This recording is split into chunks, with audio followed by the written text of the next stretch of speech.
Hello friends, स्वागत है आप सभी का आपके अपने यूट्यूब चैनल में। जैसा कि आपको पता है, आज 23 जनवरी को एसएससी जीडी का तीसरे और चौथे शिफ्ट का पेपर भी समाप्त हो गया है। इससे पहले आपके लिए हम पहले और दूसरे शिफ्ट का एनालिसिस कर चुके हैं। जिन्होंने नहीं देखा है जाकर देख लीजिए, अपलोड है पहले और दूसरे शिफ्ट का एनालिसिस। इस वीडियो में हम तीसरे और चौथे शिफ्ट में जो आपसे रियल क्वेश्चन पूछे गए थे इस शिफ्ट में, वो सभी क्वेश्चन करेंगे। तो पूरा वीडियो एंड तक देखिएगा। और जिन्होंने भी अभी तक इस वीडियो को लाइक नहीं किया है, तो जितने भी मेरे प्यारे दोस्त इस वीडियो को देख रहे हैं, एक साथ लाइक बटन दबा दीजिए। लाइक करने के साथ साथ वीडियो को शेयर जरूर कीजिए। और एसएससी जीडी का रोजाना सटीक एनालिसिस देखने के लिए चैनल को सब्सक्राइब करके बेल आइकन ऑन कर लीजिए। तो देखते हैं क्वेश्चंस के साथ। सबसे पहले अपने चौथे शिफ्ट के क्वेश्चन करेंगे, उसके बाद तीसरे शिफ्ट के। तो चौथे शिफ्ट का पहला क्वेश्चन पूछा गया था आपसे, करंट अफेयर का क्वेश्चन था कि दिल्ली के नए मुख्य सचिव कौन बने हैं। तो इसका सही आंसर होगा Naresh Kumar. Naresh Kumar is the right answer. देख लेते हैं डिटेल। भारतीय प्रशासनिक सेवा के वरिष्ठ अधिकारी नरेश कुमार दिल्ली के अगले मुख्य सचिव होंगे। गृह मंत्रालय की ओर से नरेश कुमार की नियुक्ति को लेकर आदेश जारी कर दिया गया है। नरेश कुमार 1987 बैच के आईएएस अधिकारी हैं। नरेश कुमार 1987 बैच के एजीएमयूटी यानी कि अरुणाचल प्रदेश, गोवा, मिजोरम और केंद्र शासित प्रदेश कैडर के अधिकारी रह चुके हैं। एक क्वेश्चन पूछा गया था हिस्ट्री का, भारतीय राष्ट्रीय कांग्रेस की स्थापना कब हुई थी। तो इसका राइट आंसर क्या होगा, 28 दिसंबर 1885 को हुई थी। सभी क्वेश्चन आपको प्रैक्टिस वीडियो में करवाए थे। इसके संस्थापक की बात करें तो ए.ओ. ह्यूम और दादा भाई नौरोजी, दिनसा वाचा शामिल, ये सभी जो है ना भारतीय राष्ट्रीय कांग्रेस के स्थापना में शामिल थे। ठीक है, आपसे डेट पूछी गई थी तो 28 दिसंबर 1885। नेक्स्ट क्वेश्चन आया था कि पंजाब के मुख्यमंत्री किस विधानसभा से चुनाव लड़े हैं। आपको पता होगा 2022 में पंजाब का जो विधानसभा चुनाव हुआ था, जिसमें दोस्तों भगवंत मान आम आदमी पार्टी से मुख्यमंत्री बने हैं पंजाब के। उन्हीं के बारे में पूछा है कि भगवंत जो मान है ना पंजाब के मुख्यमंत्री, ये किस विधानसभा से चुनाव लड़े थे। तो सही आंसर होगा धुरी विधानसभा क्षेत्र से। धुरी आपका राइट आंसर होगा। नेक्स्ट क्वेश्चन आया था राज्यसभा का सदस्य बनने के लिए कितनी उम्र होनी चाहिए। तो इसका आंसर होगा 30 वर्ष होनी चाहिए। सभी क्वेश्चन आपको प्रैक्टिस में करवाए थे। लोकसभा का सदस्य का अगर आपसे पूछ ले तो लोकसभा सदस्य बनने के लिए 25 उम्र होनी चाहिए। अगला क्वेश्चन आया था ड्री महोत्सव किस राज्य में मनाया जाता है। ये भी प्रैक्टिस वीडियो में करवाया था। अरुणाचल प्रदेश में मनाया जाने वाला एक प्रसिद्ध फसल पैदावार का उत्सव होता है जिसे ड्री महोत्सव के नाम से जाना जाता है। नेक्स्ट क्वेश्चन पूछा गया था कि बर्मी भाषा किस पड़ोसी देश में बोली जाती है। तो इसका सही आंसर होगा म्यांमार में बोली जाती है। स्वतंत्र देश म्यांमार, जिसे पहले बर्मा के नाम से जाना जाता था, इसकी राजधानी है यह मुख्य रूप से ब्रह्मदेश ब्रह्मा का संस्कृत नाम में है। ये बोली जाती है। म्यांमार दक्षिण एशिया का एक देश है। नेक्स्ट क्वेश्चन पूछा गया था आपसे कौन सा अनुच्छेद राष्ट्रपति के निर्वाचन से संबंधित है। तो देखिए, भारत के राष्ट्रपति का चुनाव अनुच्छेद 55 के अनुसार आनुपातिक प्रतिनिधित्व प्रणाली के एकल संक्रमणीय मत पद्धति के द्वारा होता है। राष्ट्रपति को भारत के संसद के दोनों सदनों लोकसभा और राज्यसभा तथा साथ ही राज्य विधानसभाओं के निर्वाचित सदस्यों द्वारा 5 वर्ष की अवधि के लिए चुना जाता है। हमसे पूछा था अनुच्छेद जिसमें राष्ट्रपति के निर्वाचन शामिल हैं, तो अनुच्छेद 55 आपका राइट आंसर होगा। अगर ऑप्शन में अनुच्छेद 55 नहीं है तो मैं आपको सारे आर्टिकल करा देता हूं राष्ट्रपति से संबंधित। जैसे कि अपने बात कर लें, जो पद होता है राष्ट्रपति का वो अनुच्छेद 52 में है। कार्यपालिका प्रधान ये अनुच्छेद 53 में है। निर्वाचन 54 में है। कार्यकाल राष्ट्रपति का 56 में है।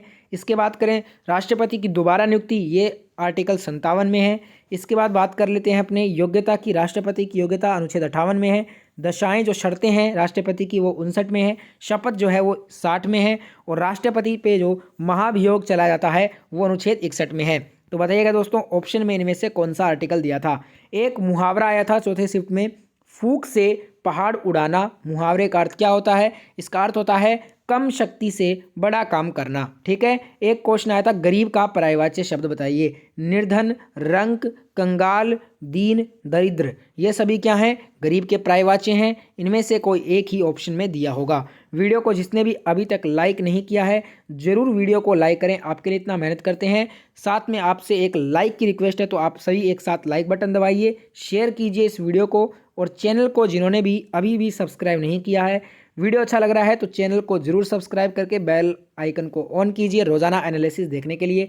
एक क्वेश्चन आया था कि भारत में शास्त्रीय नृत्यों की संख्या बताइए, तो इसका सही आंसर होगा 9 है भारत में शास्त्रीय नृत्य। कौन कौन से हैं? भरतनाट्यम तमिलनाडु का, कथक उत्तर पश्चिम और मध्य भारत का, कथकली केरल का, कुचिपुड़ी आंध्र प्रदेश का, ओडिसी ओडिशा का, मणिपुरी मणिपुर का, मोहिनी अट्टम केरल का, सत्रिया असम का, छऊ पूर्व भारत का। ठीक है।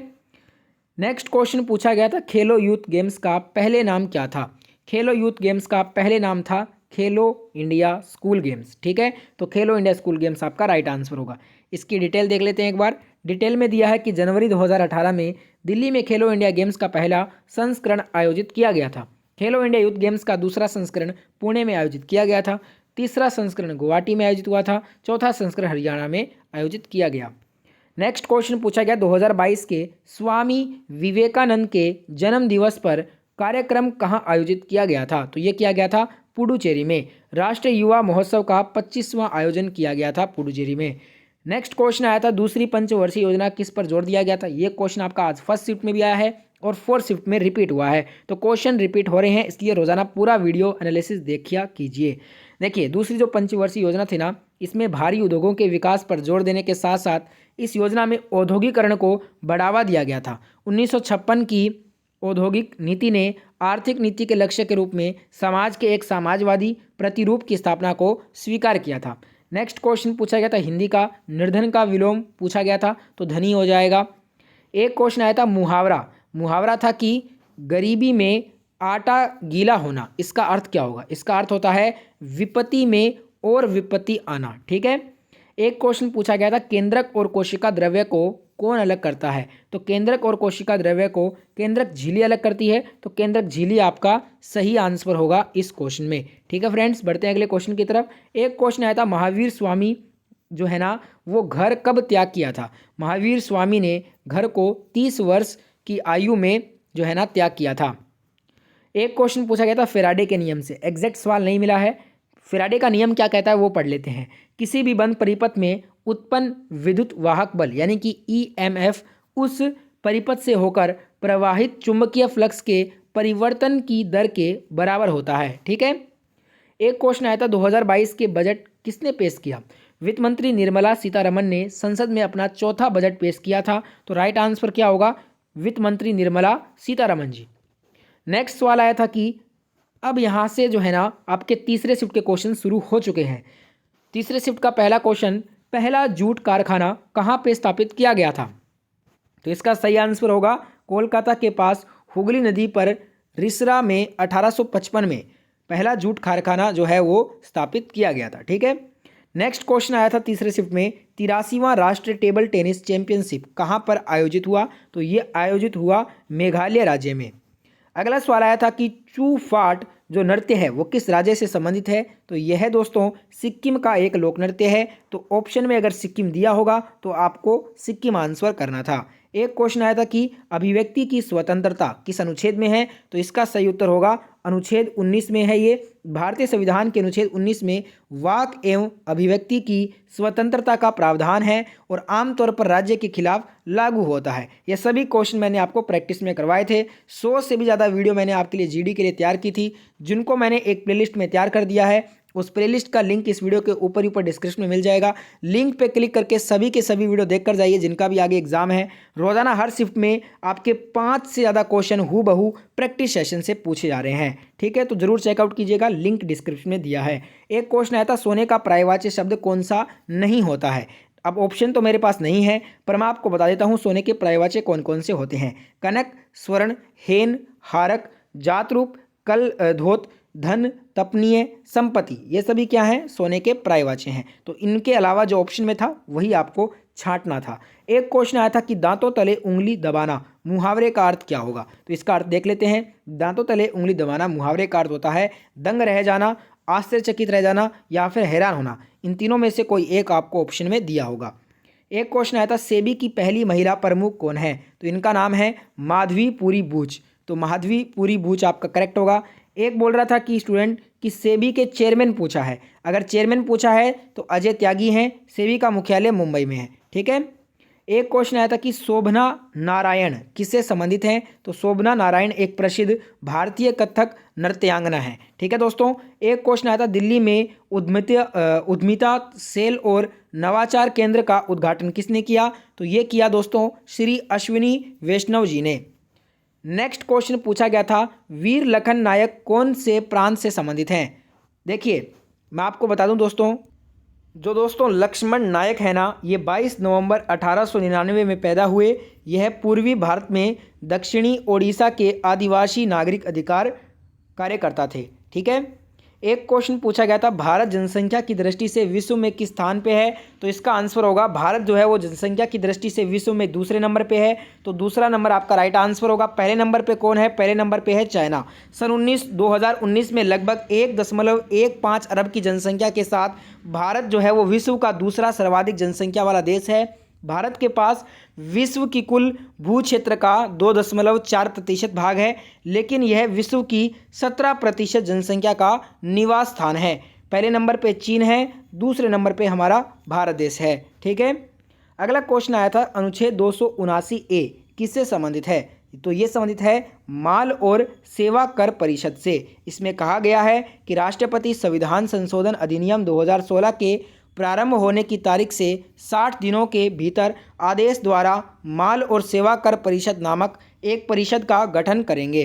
ठीक है। एक क्वेश्चन आया था आवर्त सारणी में कुल कितने तत्व होते हैं? तो इसका सही उत्तर होगा 118 तत्व हैं आवर्त सारणी में कुल।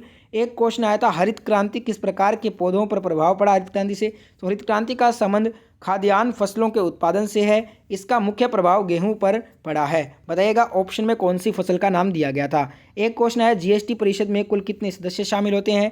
तो दोस्तों जीएसटी परिषद में कुल 33 सदस्य होते हैं। जीएसटी भारत सरकार द्वारा वर्ष 2017 में पेश किया गया वस्तु एवं सेवा कर है। यह इससे सुनिश्चित किया गया जाता है कि पूरे राष्ट्र को एकीकृत अप्रत्यक्ष कराधान प्रणाली के तहत लाया जाए। इसे सबसे पहले लागू किसने किया था? वित्त मंत्री अरुण जेटली जी ने। एक क्वेश्चन पूछा गया था C.डॉट योजना कहां पर शुरू की गई है? तो देख लेते हैं डिटेल। भारत सरकार के स्वामित्व वाला दूरसंचार प्रौद्योगिकी विकास केंद्र है। इसका मुख्यालय नई दिल्ली में है। C.डॉट को 6G प्रौद्योगिकियों पर काम शुरू करने के लिए कहा गया है, जो 5G और अन्य भविष्य की तकनीकों की तुलना में 50 गुना तेज बताई जाती है। एक क्वेश्चन पूछा गया था प्रोटीन में कितने ग्राम कैलोरी होती है? तो दोस्तों प्रोटीन और कार्बोहाइड्रेट दोनों में ही जो है ना प्रति ग्राम में 4 कैलोरी होती है, जबकि फैट्स जो है वो फैट्स में 9 कैलोरी होती है। तो ऑप्शन में अगर 4 दिया था तो 4 आपका राइट आंसर होगा। एक क्वेश्चन आया था जल की शुद्ध करने के लिए भारत सरकार ने कौन सी योजना चलाई है? तो भारत सरकार ने जल शक्ति योजना, पेय सर्वेक्षण योजना चलाई है। बताइएगा ऑप्शन में था क्या? अगर ऑप्शन में पेय सर्वेक्षण योजना था तो आपका ये सही होगा, नहीं तो ऑप्शन में जल शक्ति मिशन जरूर होगा। बताइएगा कौन सा ऑप्शन में था। एक क्वेश्चन पूछा गया तमिल महाकाव्य शिल्पदीकारम कितने वर्ष पुराना है? तो ये लगभग 3000 वर्ष पुराना है। बताइएगा ऑप्शन में 3000 वर्ष दिया था क्या नहीं। एक क्वेश्चन पूछा गया था 2022 में नए रक्षा मंत्री कौन बने? तो श्री राजनाथ सिंह जी हैं रक्षा मंत्री 2022 में। किस राज्य की समुद्री सीमा सबसे छोटी है? तो गोवा राज्य की समुद्री सीमा सबसे छोटी है, तो गोवा आपका राइट आंसर होगा। ठीक है दोस्तों। एक क्वेश्चन आया था कि सिंधी लोग मकर संक्रांति को किस नाम से जानते हैं? तो सिंधी लोग मकर संक्रांति को तिरमूरी के नाम से जानते हैं। तिरमूरी राइट आंसर होगा। सिंधी समाज में मकर संक्रांति तिरमूरी के नाम से जानी जाती है। समाज के लोग कन्याओं की घरों में पूजा कर उन्हें तिल का गजक देते हैं। एक क्वेश्चन पूछा गया था राष्ट्रीय आय कैसे निकाला जाता है? तो किसी भी राष्ट्र की अर्थव्यवस्था द्वारा पूरे वर्ष में उत्पादित वस्तुओं और सेवाओं के शुद्ध मूल्यों के योग को राष्ट्रीय आय कहा जाता है। एक क्वेश्चन आया था अरुणाचल प्रदेश का लोक नृत्य बताइए। तो शेर और मयूर ये दोनों नृत्य अरुणाचल प्रदेश के लोक नृत्य हैं। इनमें से कोई एक पूछा गया होगा। एक क्वेश्चन आया था कबड्डी में कितने खिलाड़ी होते हैं? प्रत्येक पक्ष में 7 खिलाड़ी होते हैं। ठीक है। एक क्वेश्चन आया था सुगंध का विलोम दुर्गंध हो जाएगा। नेक्स्ट पूछा गया था पराजय का विलोम, तो जय और विजय दोनों ही सही हैं। नेक्स्ट क्वेश्चन आया था राष्ट्रीय की परिभाषा आई थी, एग्जैक्ट सवाल नहीं मिल पाया ये। तो ये थे आज के तीसरे और चौथे शिफ्ट के क्वेश्चन। अगर आपको किसी भी क्वेश्चन में डाउट है तो बेझिझक पूछिए कमेंट में। वीडियो अगर आपको अच्छा लगा है तो ज़्यादा से ज़्यादा वीडियो को लाइक कीजिए, शेयर कीजिए सभी दोस्तों तक वीडियो को पहुंचाने के लिए। जिन्होंने भी अभी भी इस चैनल को नहीं सब्सक्राइब किया है तो ज़रूर चैनल को सब्सक्राइब करें जितने भी वीडियो देख रहे हैं, और बेल आइकन को भी ऑन जरूर करें। जय हिंद, जय भारत।